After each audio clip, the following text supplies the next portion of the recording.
Good evening. Welcome to the Atherton Online Town Hall program for this evening. I'm Judy Sutherland, and I'd like to give a special welcome to those who are watching from Joslin, from Fox 1 and 2, from the Villa, and also those who are watching from their homes on closed circuit TV or on Atherton's Facebook Live or Atherton's YouTube Live. And of course, in addition, I would like to extend a special welcome to those of you who are attending right here in the chapel. It's good to have all of you joining us this evening.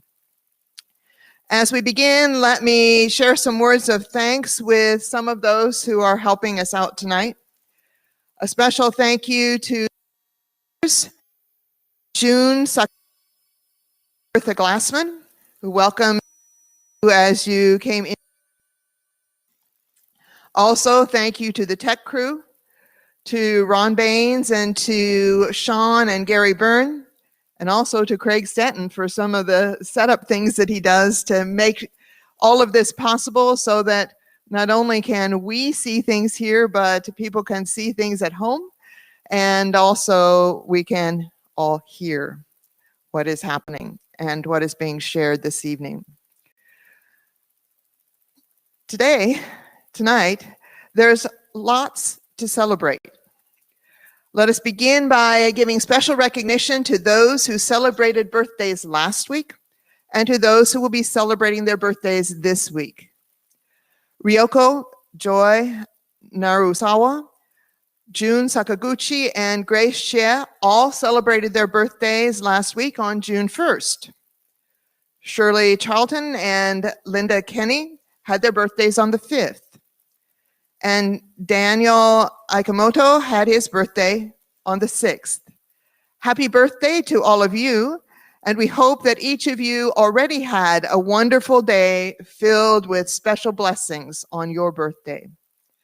As we come to this week, today is Ted Alford's birthday.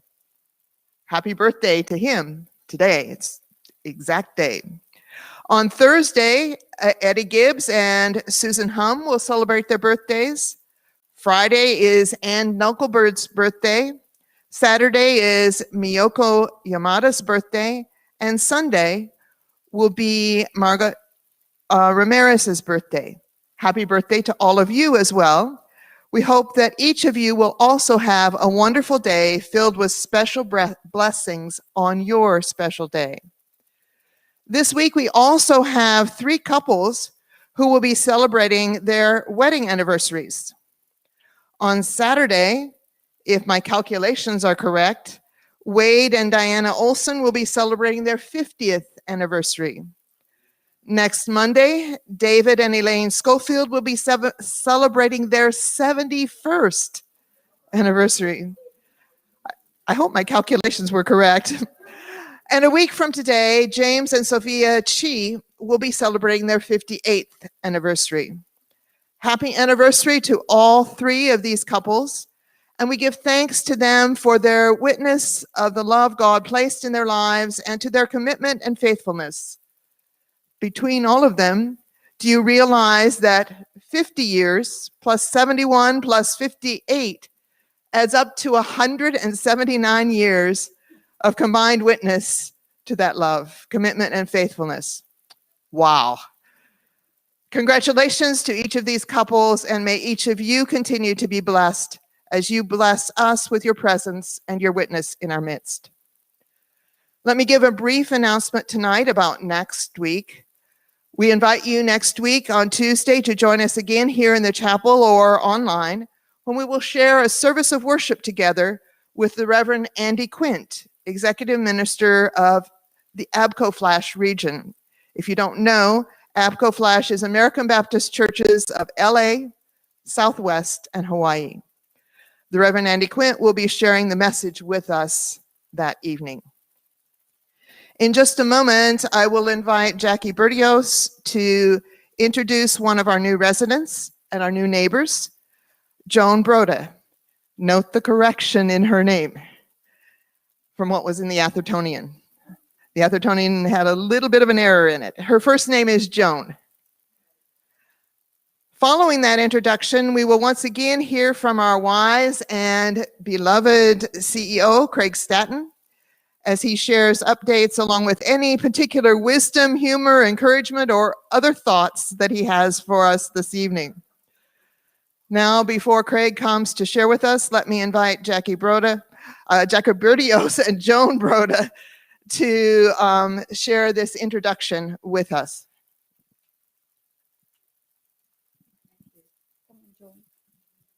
Yeah. Thank you.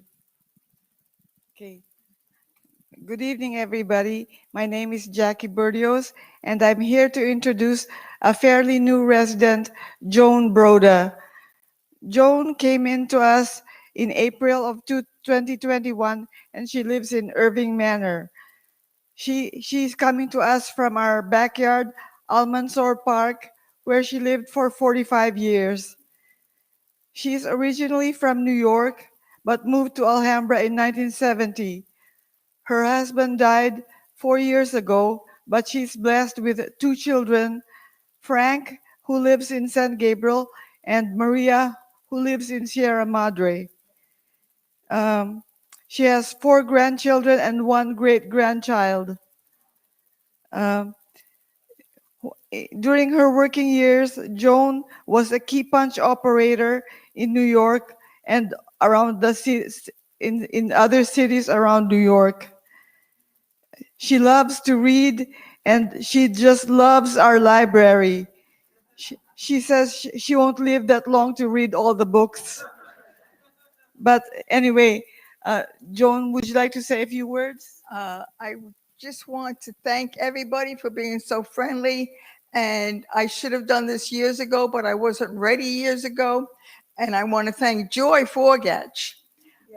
My husband died 4 years ago, and coming out of church, Joy said, "Have you ever thought about Atherton?"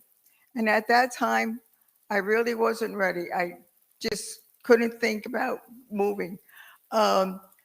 Years went by, and last summer, I called up Joy and I said, "Talk to me about Atherton." And she said, "Okay." And she told me a few facts. And then she said, "I'm picking you up in 15 minutes. Be ready." So in 15 minutes, I was ready, and she brought me here, and I just fell in love. The people, when I came here, after that, Joy, Brianna and Melissa and Stephanie were so welcoming when I came. I can't say enough. They've been great. I love everybody here, and thank you for welcoming into your family. I'm very happy. God bless you. Thank you, Joy. You brought a good one. Thank you.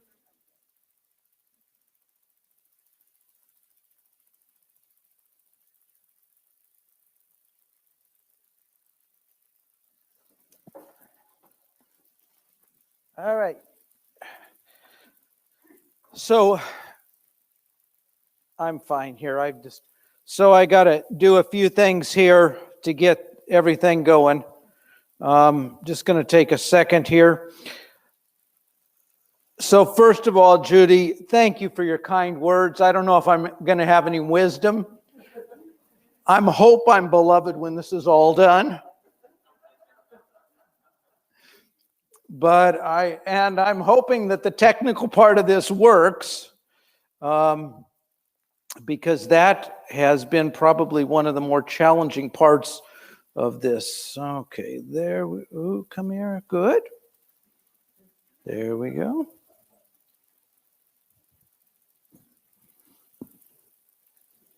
Let's hope. Well, yeah, well, I'm just hoping there is print. There we go. There we go. Are we going to get it? There we go. Let's go back here. There we go. What you got there? Well, good evening, everyone. It's a joy to be with you and share with you. I don't have a lot to share with you tonight. I'm going to go over a couple things that I've talked to you about before.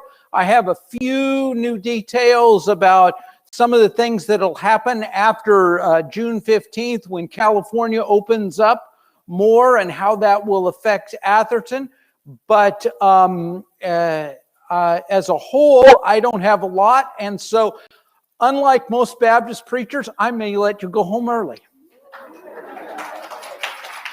See, I could have gotten that same applause line when I was a pastor. I should have used that one. All right, so three things I really want to talk to you about. COVID changes, and then what we call Hannah's Market. And I want to talk to you about a little call that you guys have been getting. Some of you have, some of you haven't, called We Care Connect. And it's about an evaluation of Atherton. And so if you haven't gotten it, you will be getting it in the next couple of months. And I want to tell you a little bit about that, some insights that we found so far in talking to you about different kinds of your experience here at Atherton. So just make you those. So the first thing is really about COVID changes. So today, yesterday, we tested 98 staff and 3 residents. Like we do almost every week. We test about 100 people a week here at Atherton, and they were all negative. Since February 2nd, Atherton has not had one positive test for COVID, which is wonderful. We've done 2,000 tests since February 2nd with not a positive. Since we first started back in May testing, we've done almost 10,000 tests for COVID. 9,270. We have had positives. Obviously, we know about that. But we've been testing pretty hard the whole time. And some of that is going to start coming to an end. So in skilled nursing, we will continue to test the staff once a week. We don't other test a couple sampling. I have one resident in skilled nursing that has only had 1 dose of the vaccine because they had a reaction to it, and we were concerned about whether we should give a second dose, and so they're being asked us to test this person on a weekly basis. That's one of those, and then we test anybody that comes new into skilled nursing. We do them. Everybody in skilled nursing has been vaccinated. Everybody has had at least except for this one resident, has had 2 doses of the vaccine. So we're not really as concerned about a positive, but nonetheless, we do that. We continue to test the staff, though, on a regular basis, and we're required by law to do that. So we are doing that. Not everybody has been vaccinated, but I'll tell you a number in a little bit, which is very good. Today, we learned that we no longer have to test any of the RCFE or any of the other employees that work in independent and assisted living. That is done. We will only have to test those employees that are not vaccinated. Everybody who is vaccinated. And the way the regulation came down, it says that if your community has 70% of its residents and staff who have been fully vaccinated, then you only have to test the non-vaccinated employees on a regular basis. That's the way the regulation came down, which is good news. Now, vaccinations. Atherton has 98% of its residents who have been vaccinated. 325 residents are fully vaccinated out of 332 residents. And we have 83% of our employees, 190 out of 229. 2 weeks ago, we met with an organization called Fitch, which rates Atherton based upon its bonds and the money that we borrowed. And they were asking us a little bit about our experience with COVID. And they said, how many employees do you have that have been vaccinated? And we said, we have over 80% vaccinated. And he said, oh my goodness. And I thought, oh no. And he said, that's really wonderful. He says, because across the United States in communities like this, we've been hearing numbers of 30%, 40%, 50%, over 80% is one of the highest percentages we have heard. So it really is marvelous. And in a sense, we have created a small amount of herd immunity.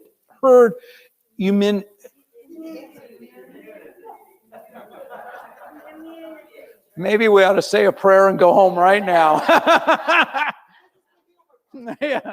A small amount of herd immunity here on our campus, which is really wonderful.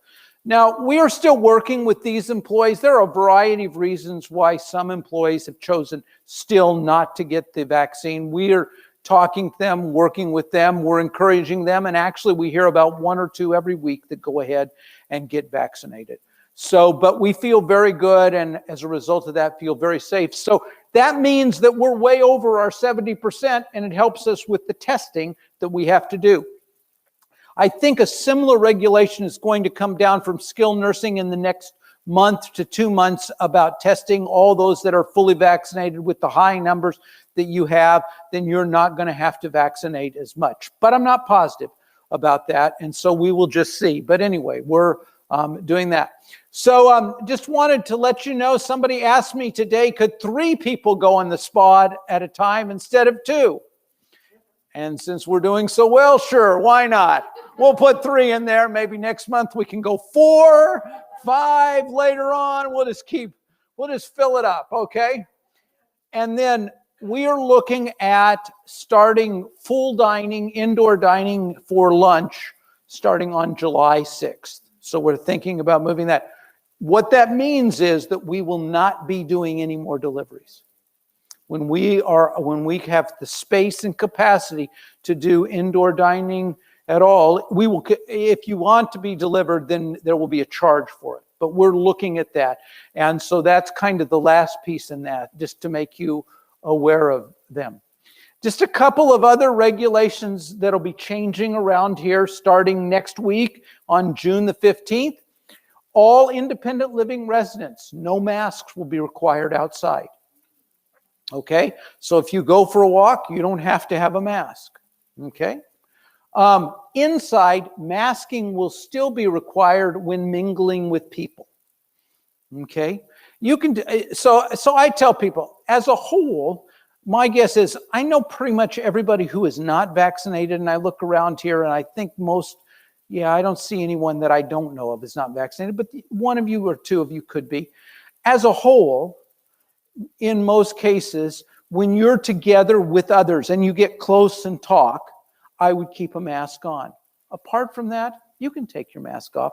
If you're looking at me and you're not laughing at my jokes, you can take your mask off. If you are laughing, I'm in danger, and therefore you can, but nonetheless. But so we're going to keep those on the inside, but outside, you can take your masks off, especially because of the numbers that we have and the kind of immunity that we have as a result of the vaccines. They're exceptional in terms of that.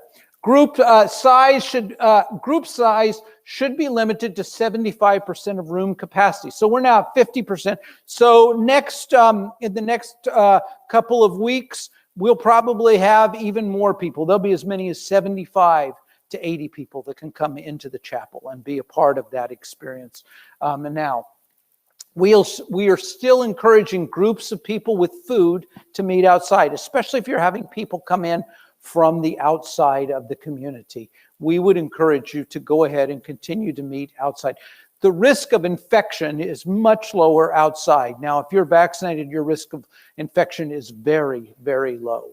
But still, when you're outside, that even lowers it even more. And so we're just encouraging that. For staff, no masks will be required for them outside, but they are to carry one in case they run in and have interaction with residents. And so when I go for a walk every morning, I have not put on a mask now for the last 2 months, mainly because there's nobody else on the street and I can't figure out who's going to infect me. Okay. But I always have one in my pocket. And the reason I do is because on my way home, I go into Starbucks to get a cup of coffee. And they will not serve me if I don't have a mask. Okay? So, and if I pass somebody on the street and we can't keep a distance, I put my mask on. Okay, I'm doing that just simply for community safety. And so, but that's a part of that our staff will have. And primarily, you know, my grounds crew that's working very hard to try and keep the place as nice as possible. And it's getting hotter, and it's just going to get hot, and you're working out there. And so taking that mask off is going to help them. All of them are vaccinated.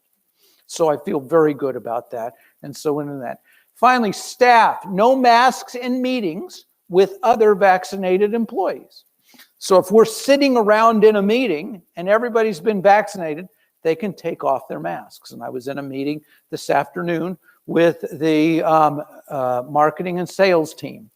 Those three ladies, and I sat in there with them, and we all took off our masks, and we were in a small room and close, but we're all vaccinated. We're starting to do that. So you're going to start seeing some of those things happening around here.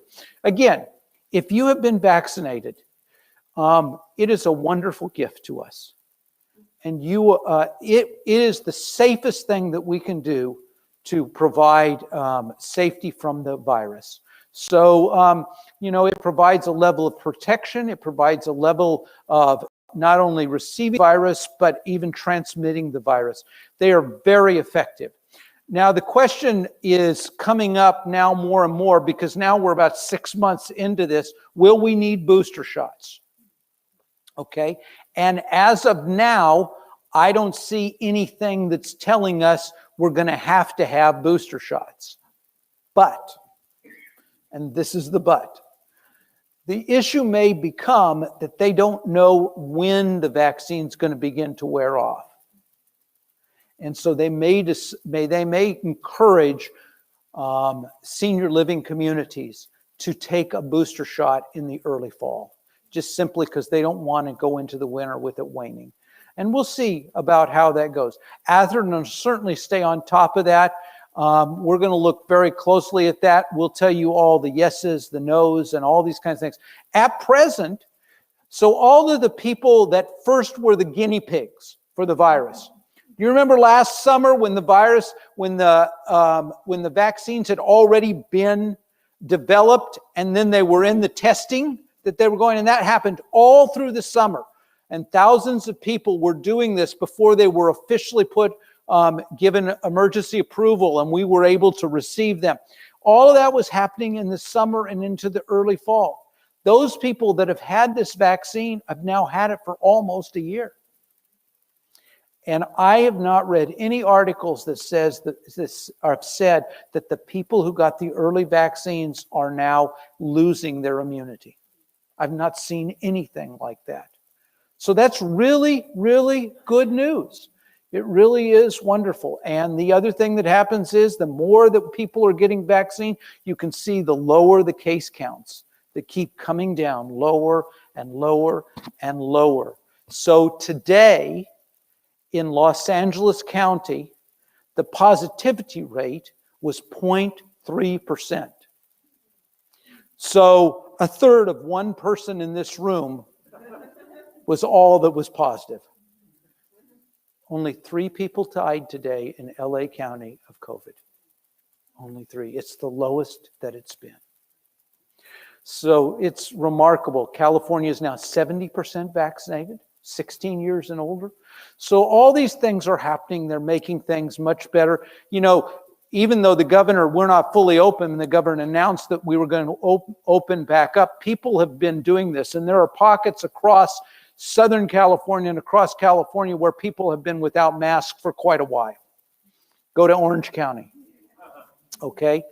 And yet there has been no surge. There has been no surge in the virus.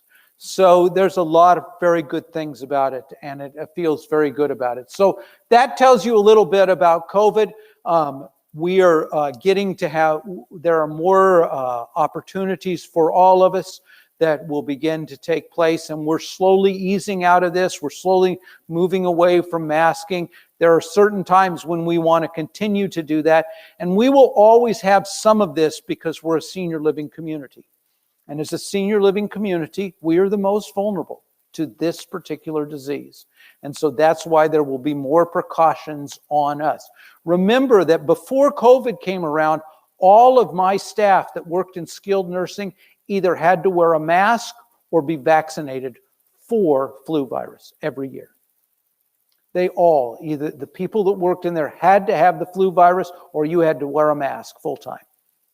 I think that COVID is going to be just like that for a while, that same kind of thing.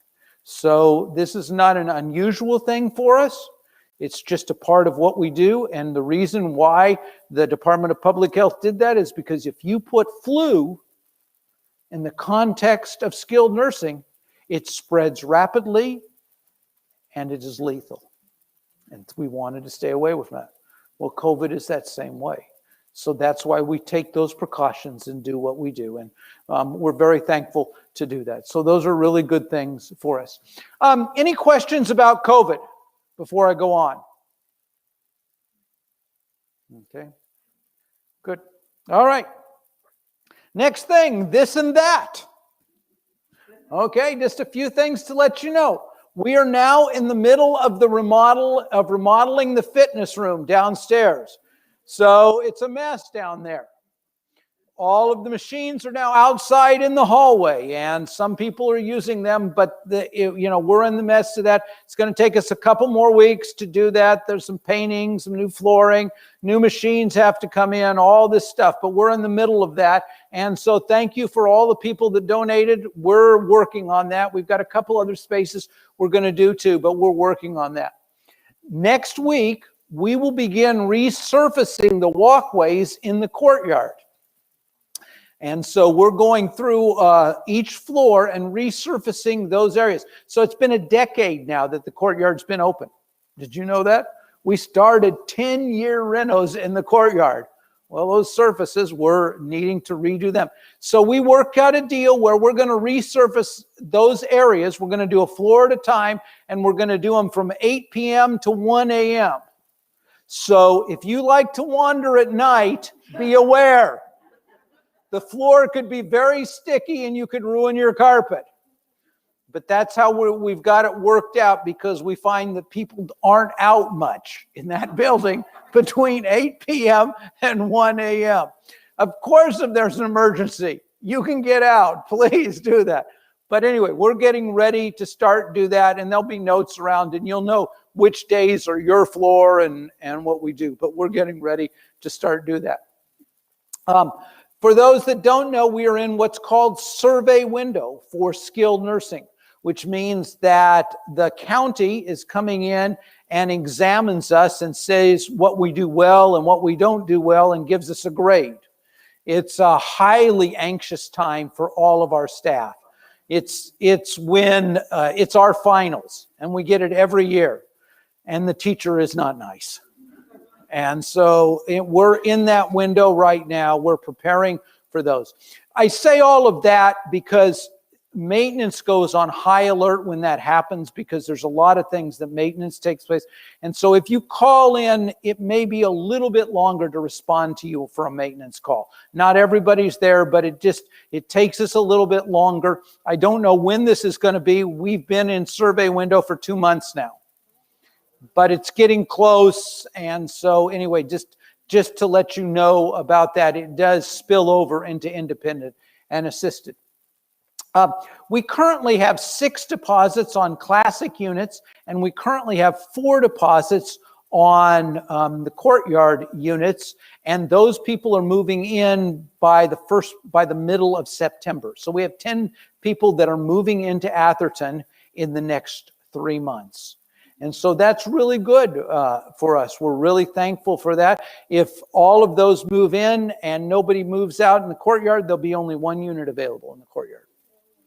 Okay. Now, we never know when people are going to make moves and different things like that. We still have several units that are available in classic, but slowly those are filling, and we're doing a good job with that. Slowly we're filling back up in skilled nursing. We got down so low in skilled nursing that there were 54 residents in a 99-bed facility. It was a big, big issue. We're now up to 65. So we've slowly been working our way up. We were down out of the 32 units in assisted living. We only had 22 of those filled. We're now up to 27. And so we're slowly making these changes, taking care of everything and working these all around. But last year was a year of very little movement because nobody wanted to go anyplace. So this year, some of those things are evening on out. And finally, we received a $75,000 grant from the Amundsen Foundation to upgrade our skilled nursing call system. We're very thankful for that. It's a wonderful grant that we were given. Kimberly worked very hard for that. And so in the fall, we will begin to do that. In skilled nursing, each bed has a little call button that you can hit when you need help. And there's also one in the bathroom and those kinds of things. The technology that we have was put in there in 1985. Has anything changed in technology since 1985? Did you know that in 1985, not a one of you had a flat screen TV? Not a one. It was a really big tube if you had a TV. Okay. You're like me. You probably remember a time when there wasn't a TV, right? You probably grew up without it. I grew up watching black and white TV and going to my friend Chuck Kinkle's house because they had a color TV. Yeah. So anyway, so 1985, that's when that technology was put in. It's time for it to begin to be replaced. And so we're very thankful that Amundsen Foundation recognized that, would help us to do that, and we'll get that work done. So we feel very good about that. So those are kind of projects that are going on around the campus as we continue to do what we're going to do. This is a little program that's probably be in by the end of July, probably. It's called Hannah's Market. And well, I'll show you this next part here. So this is what ours is going to look like. There's going to be a series of vending machines that'll all be in Hannah's Cafe in the little area right there right now where we have a shop. And you will be able to go in there from probably 7 in the morning till 10 at night and get something that if you wanted, like a bag of chips or some fruit or a burrito or something like that, some drinks, anything like that. It'll all be, it'll be video surveillance. So, you know, if you go in and you take something without paying, we know, you know, whatever. I don't anticipate that's a big issue at Atherton, but nonetheless, it's all going to be a part of that, and it will allow more access to these kinds of things. The interesting thing about it is you will be able to pay one of 3 ways. You can pay with a card, like a credit card. You can pay with a number that you may, your number, or you can pay with your thumb. It has a thumb reader and it is tied to your account, and all you have to do is put your thumb on it. It will read it and you have paid for that. And it gets billed and everything. So we're attempting to add a few more elements. We've had some people that have said, I'd be interested in having something where I could get something in the off hours and something like that. So this will be available. And like I said, there's an install that's going to take place, but sometime in July. So we're looking forward to doing that. The pricing will be pretty much like what the cafe has now in terms of sodas. They're around $1. I can't remember, $1. Chips and different things like that. They're about the same. The pricing's going to be about the same. We are not doing away with the cafe. So we will still have our entrees every day. And you can go in there if you want and get those entrees. We may change the counter space a little bit because we won't need as much display space. Excuse me. But we're still going to have that. We're still going to do those kinds of things and have that be a part of that. So we feel like that this gives us more opportunities, more to participate and do different kinds of things and offer a few more things for you. Or even if you want to send your grandkids to come get some chips or something like that, or your great grandkids or whatever, you want to go over, you give them their credit card and they run up a $50 bill on the chips, you know, whatever. But nonetheless, so that'll be available for the residents here at Atherton. And we're looking forward to that and doing that. So make you aware of that. And then finally, we're doing a program that we just started. It's called We Care Connect. And what We Care Connect is, it's a company that surveys residents of Atherton to see about what their experience is like here. It does surveys in different kinds of ways. So if you become a new resident, they will call you and they will ask you how your experience was moving in. Joan, did they do that? Yeah, they did that. Good. So I'm glad we're getting our money's worth there. So we engaged that company because we wanted to get an ongoing feedback about how residents feel like Atherton is doing. And we feel like that's a really important part of what we're doing. Sometimes we get criticized, or sometimes people complain, and it allows us to use another venue to get a hold of us when we read that and reach out and try and see if we can resolve those kinds of issues. Over time, it'll show us what are weaknesses in what we're doing, and therefore we can get in and try and make things better. It's not the only mechanism that we use for feedback at Atherton. We want to listen a lot.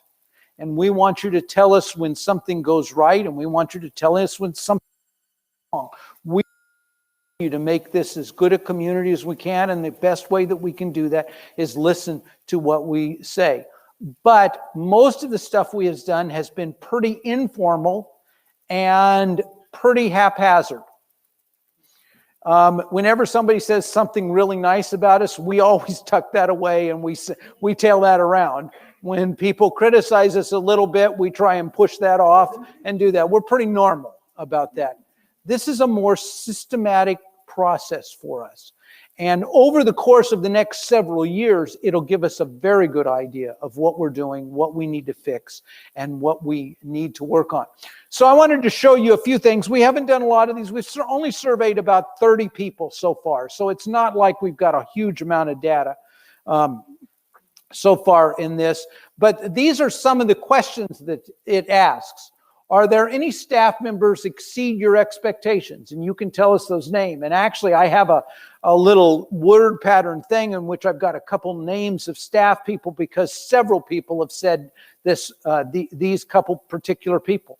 That really helps us because we can reach out to them and say, we really appreciate what you're doing. Tell us why you do what you do.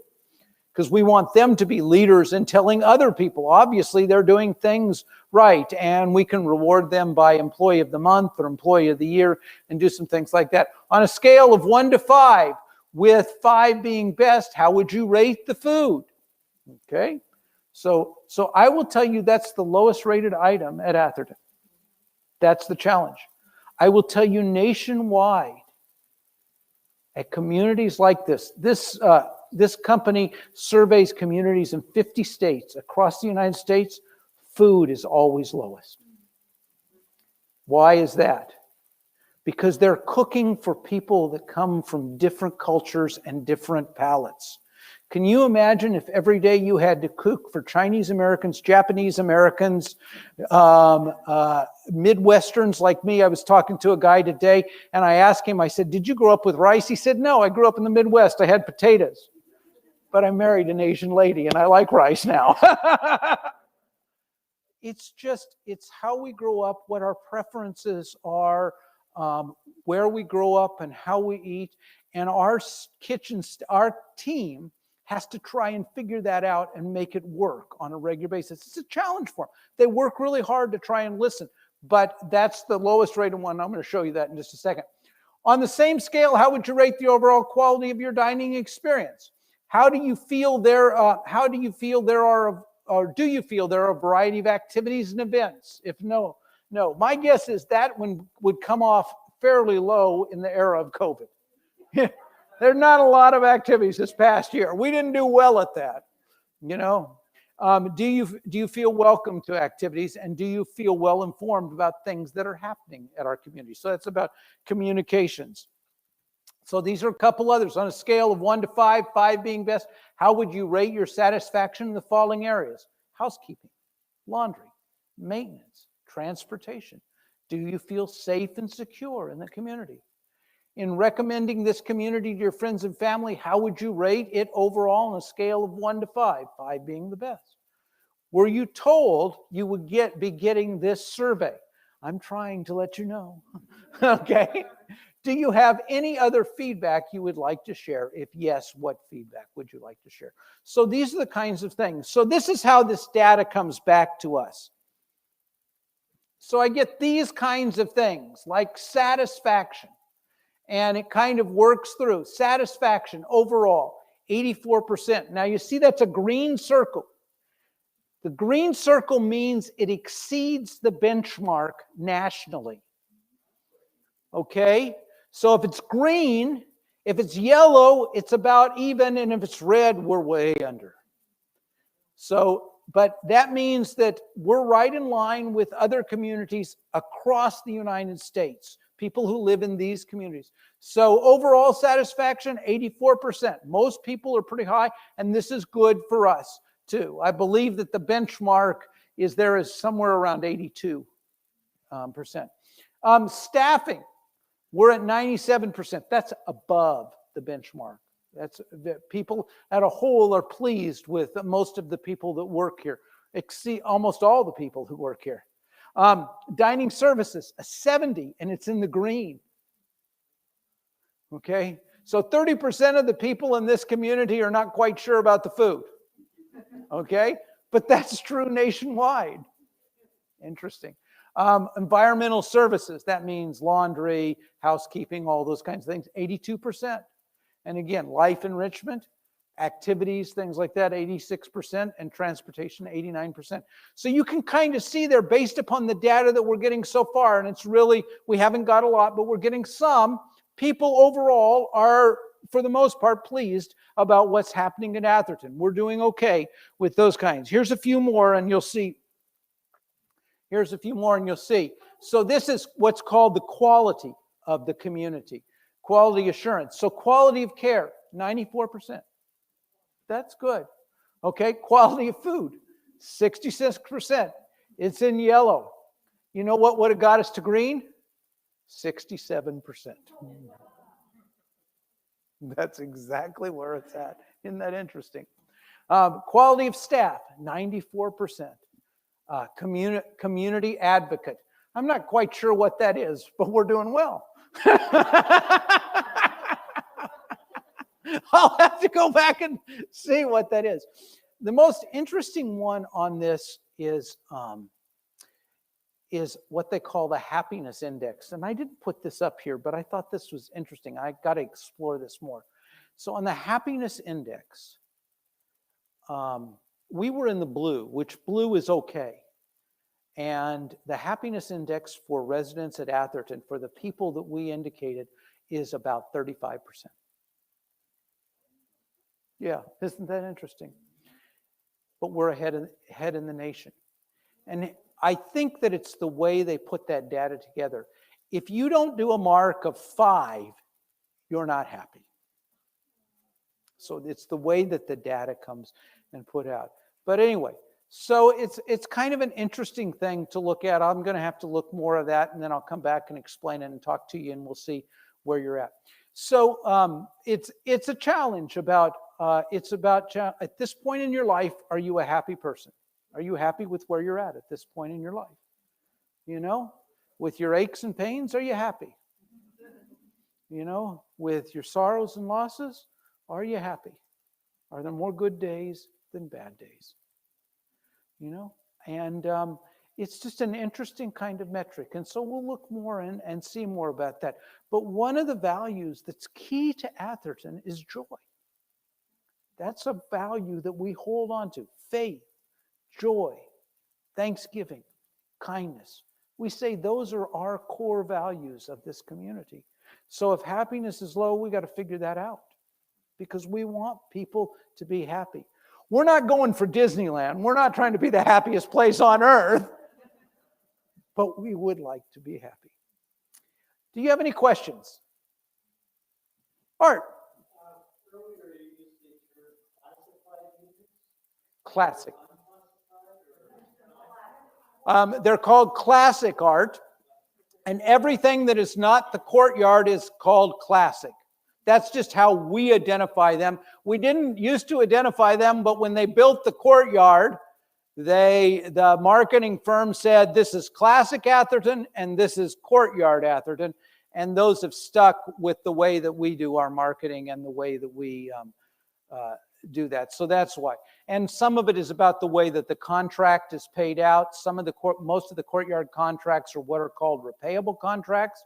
So you pay in more, but when you pass, your estate gains back.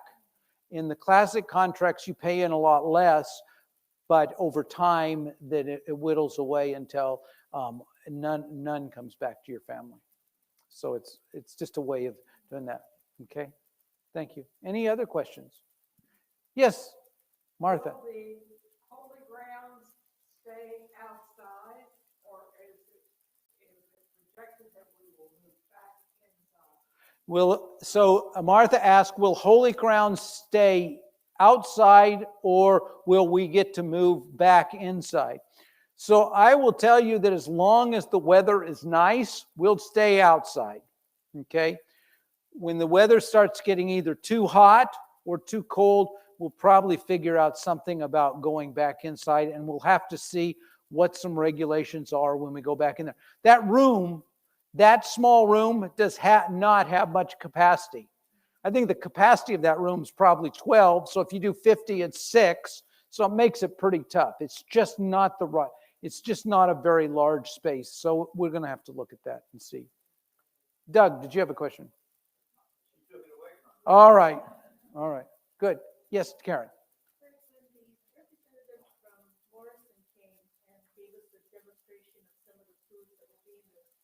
Vending machines. I asked her, I said, so when is the cappuccino machine coming? And she said, the hot stuff we're not sure about yet. We're working on it. Do you know?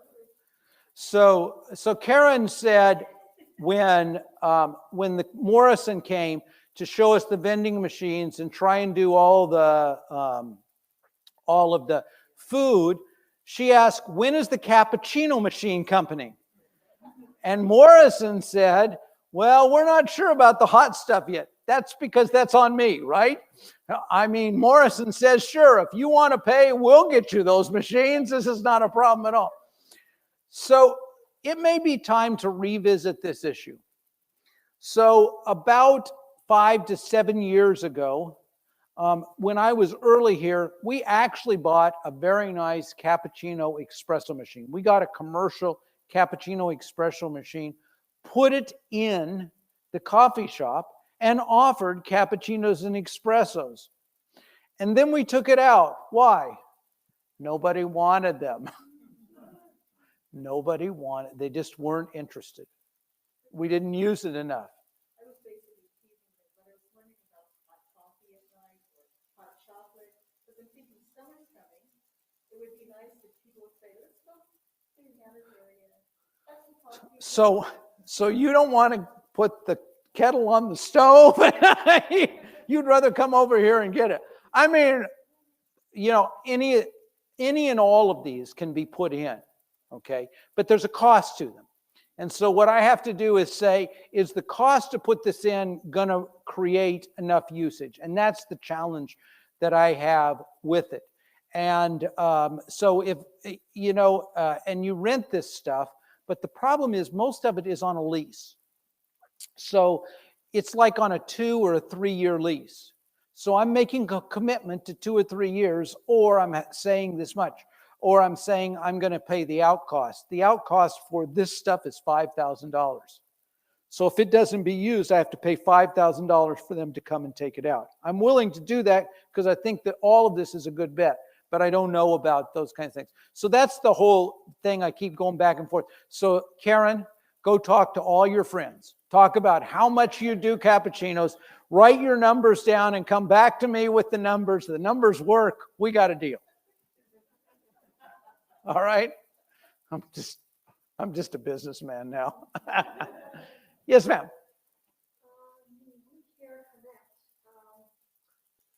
How are they going to contact us by phone, or will we have an So so as a whole, they're going to contact you in one of three ways. They're going to contact you by email if they have your email address. The emails that we've had, we gave to them, the emails that you have on file, okay? And so they'll mail you that and you can just answer the questions. They will text you if you have a cell phone that accepts text, they will text you and you can fill it out that way, or they will call you. And they will make several attempts to try and get a hold of you. If they do not get a hold of you, they will let us know that they were unable to get a hold of you. And then we will try and step in with one of our staff and come and talk to you and interview you. But the idea behind the process is that you don't really talk to anybody on our staff, because we want actually, most of you are pretty good about saying, I really don't care what you think, I'm going to tell you what I think, which is fine. But we don't want you to be in any way feel like that you have to please somebody or make somebody say that. You say, I know I should really say a 3 or a 2, but I'm going to say a 4 because I don't want to make them mad. That's not, we're trying to move so that we can get real reactions from people and know, whether we're doing things right or wrong. Any other questions? Yes, ma'am. When will we be able to use the shower and the swimming pool area? I can guarantee you in 2022. You wanted to know when. So there are a couple of big issues that are still out there that people ask me about. When are we going to start taking the bus and going to the market? When are you going to start offering that service again? And I don't know again. I think that we're trying to look at probably sometime late July, maybe August. We're kind of waiting to see how things open up and how they go. And then about the showers and the people that ask, what about the showers? What about going to the pool, doing those kinds of things? And to tell you the truth, Martha, I really haven't considered that at this point and haven't even thought about that. But I'll begin to start some discussions with Angela and some of the others. Does it have to do with COVID? So everything has to do with COVID, and everything has to do with regulations. So in senior living communities, okay? Well, yeah, there's regulations on top of regulations now for COVID. We had regulations before. Now they've decided to add more and phase things in, and they're extremely cautious.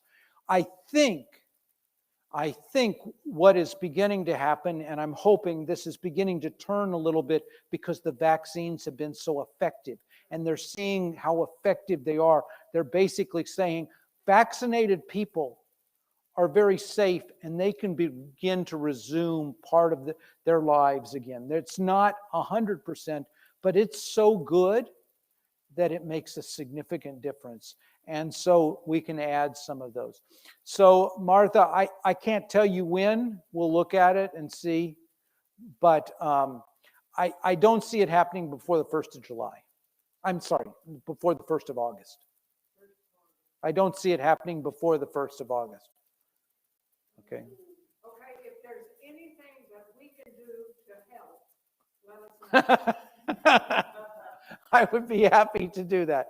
So, yeah. Walking outside into the cold air, wet, ain't no fun. Well, I was hoping you would say it's refreshing.